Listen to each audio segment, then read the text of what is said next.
बहुत समय पहले की बात है, जब धरती और स्वर्ग दोनों पर राक्षसों का अत्याचार बढ़ गया था। देवता भयभीत थे, हर युद्ध में हार रहे थे और उन्हें समझ नहीं आ रहा था कि इस अधर्म का अंत कैसे होगा।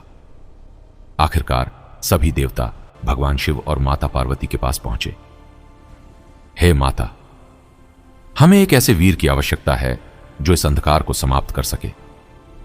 माता पार्वती ने शांत भाव से आंखें बंद कीं और गहरी तपस्या में लीन हो गईं। उनकी तपस्या इतनी प्रचंड थी कि एक दिन उनके भीतर से एक दिव्य तेज प्रकट हुआ। वह तेज इतना शक्तिशाली था कि पूरी सृष्टि कांप उठी। देवता भी उस ऊर्जा को सहन नहीं कर पाए। तब उस तेज को संभालने के लिए अग्निदेव आगे आए, लेकिन कुछ समय बाद वह भी उस शक्ति को धारण नहीं कर सके। फिर वह दिव्य ऊर्जा मां गंगा को सौंप दी गई। गंगा के शीतल जल में वह तेज धीरे धीरे शांत हुआ और फिर एक दिन वह ऊर्जा एक बालक के रूप में प्रकट हुई। वह थे भगवान स्कंद कार्तिकेय।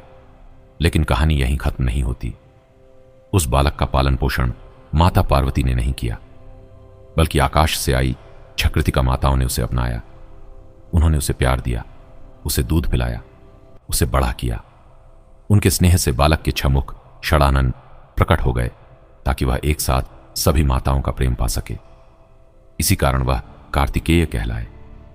समय बीता, बालक बड़ा हुआ और उसकी वीरता पूरे ब्रह्मांड में प्रसिद्ध हो गई।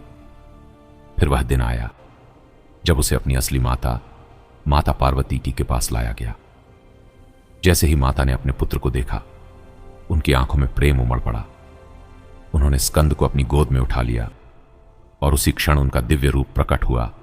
मां स्कंद माता, एक हाथ में कमल, गोद में बाल स्कंद और चेहरे पर अद्भुत शांति।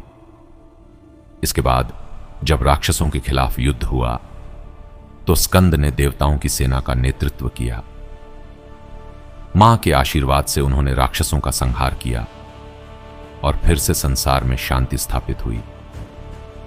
देवताओं ने मां स्कंद माता की जय जयकार की, क्योंकि वही थीं जिनकी शक्ति से यह विजय संभव हुई।